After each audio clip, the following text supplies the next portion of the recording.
Quanah Parker was the holdout. All the Comanches and most of the Native Americans had relented and gone back to a reservation life. Well, the Comanches loved Comancheria, this no man's land except for the Comanches. It was their own. And although they had a space in Oklahoma they could go to, they still longed for that life in Comancheria. Well, there was this particular soldier, his name was Hand Mackenzie. And Hand Mackenzie is ultimately going to be the force that puts Quanah, the last Comanche chief, on a reservation for good. And that's going to take place in Palo Duro Canyon. Well, today we're at Jacksboro, Texas, and we're actually at Fort Richardson. And what's unique about Fort Richardson is Hand Mackenzie was in charge of Fort Richardson at one time. He was in charge of Fort Richardson. He was a Civil War. He fought in the Civil War.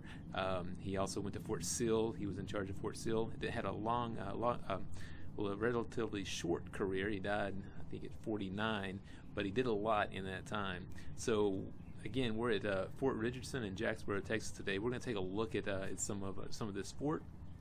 We also want to compare this fort to the last fort we were at, which was Fort Parker. But we're going to explore around here. I'm going to share some videos and photos with you. I'll cut back in if we find something to talk about. But here we are. Sun's out. Let's see what we can find.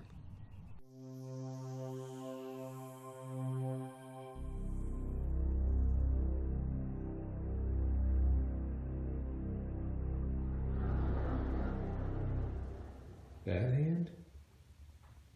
Fort Sill and Fort Richardson were U.S. bases, and they were really, really different than what Fort Parker was, which was what I would think of as a fort with tall walls, lookouts, and the forts here, they have just buildings scattered around in a square with a big parade ground in the middle. But that's how they built frontier forts.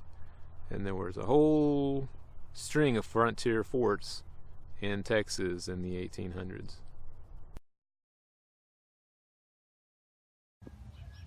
Bad Hand?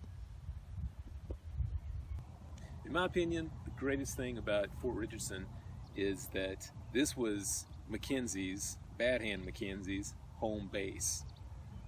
This is where he organized and orchestrated the raids that he took into the Texas Panhandle. Without those raids, and in particular the raid in Palo Duro Canyon, the Red River Wars would have never, well, at some point they would have ended, but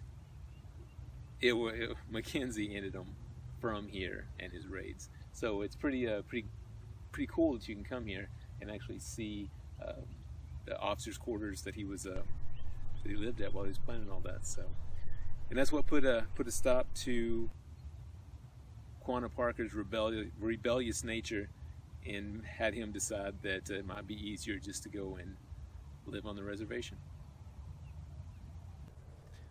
We've been having a ton of fun going around learning about Quanah Parker and the Comanches.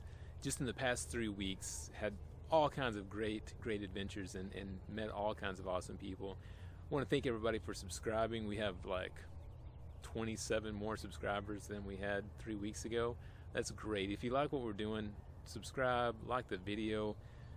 It's a lot of fun for us and it's very encouraging. And if you have any ideas about something to do in Texas, specifically about Native Americans, if you want to know more, if you want to see us go someplace and explore those locations, let us know.